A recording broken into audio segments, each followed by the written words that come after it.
அன்பு தமிழ் நெஞ்சங்களுக்கு வணக்கம். தமிழக வெற்றி கழகத்தின் கொடியை அடுத்த வாரம் அக்கட்சியின் தலைவர் விஜய் வீடியோ மூலம் அறிமுகப்படுத்த இருப்பதாக தகவல் வெளியாகியுள்ளது. தமிழகத்தில் 2 கோடி உறுப்பினர்களை சேர்க்க இலக்கு நிர்ணயித்துள்ள த.வே.க 2 நாட்களில் 50 லட்சம் உறுப்பினர்களை சேர்த்துள்ளது. முன்னர் தமிழக வெற்றி கழகத்தின் முதல் அரசியல் மாநாட்டில் கொடி சின்னம் குறித்து விஜய் வெளியிடுவதாக திட்டமிடப்பட்டிருந்தது குறிப்பிடத்தக்கது. முன்னதாக தமிழக வெற்றி கழகத்தில் சேர இதை கடைபிடிக்க வேண்டியது கட்டாயம் என்று விஜய் அறிவித்த உறுதிமொழி. அந்த உறுதிமொழியில் அனைவருக்கும் சம வாய்ப்பு சம உரிமை கிடைக்க பாடுபடுவேன் என்பது உள்ளிட்ட விஷயங்கள் இடம்பெற்றுள்ளன. நடிகர் விஜய் அண்மையில் அரசியல் கட்சியை தொடங்கினார். தொடர்ந்து கட்சியில் நிர்வாகிகளை நியமித்து பணிகளை தீவிரப்படுத்தி வந்தார். இந்த நிலையில் தமது வெற்றி கழகம் கட்சியின் சார்பில் உறுப்பினராக சேர அழைப்பு விடுத்து வீடியோ ஒன்றை வெளியிட்டுள்ளார் விஜய். கட்சியின் அதிகாரப்பூர்வ எக்ஸ் சமூக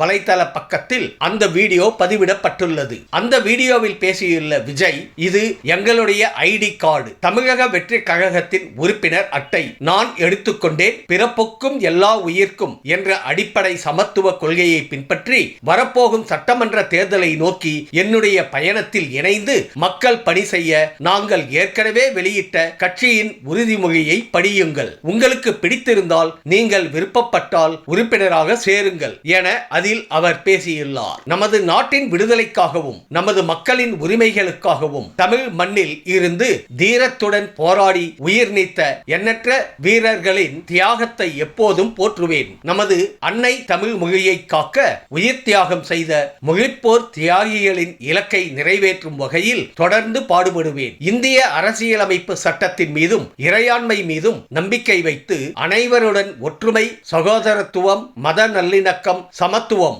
ஆகியவற்றை பேணி காக்கின்ற பொறுப்புள்ள தனி மனிதராக செயல்படுவேன். மக்களாட்சி, மதச்சார்பின்மை, சமூக நீதி பாதையில் பயணித்து என்றும் மக்கள் நல சேவகராக கடமையாற்றுவேன் என உறுதியளிக்கின்றேன். ஜாதி, மதம், பாலினம், பிறந்த இடம் ஆகியவற்றின் பெயரில் உள்ள வேற்றுமைகளை களைந்து மக்களிடையே விழிப்புணர்வை ஏற்படுத்தி அனைவருக்கும் சம வாய்ப்பு சம உரிமை கிடைக்க பாடுபடுவேன். பிறப்புக்கும் எல்லா உயிர்க்கும் என்ற சமத்துவ கொள்கையை கடைபிடிப்பேன் என்று உளமாற உறுதி கூறுகிறேன் என்று நடிகர் விஜய் தெரிவித்துள்ளார்.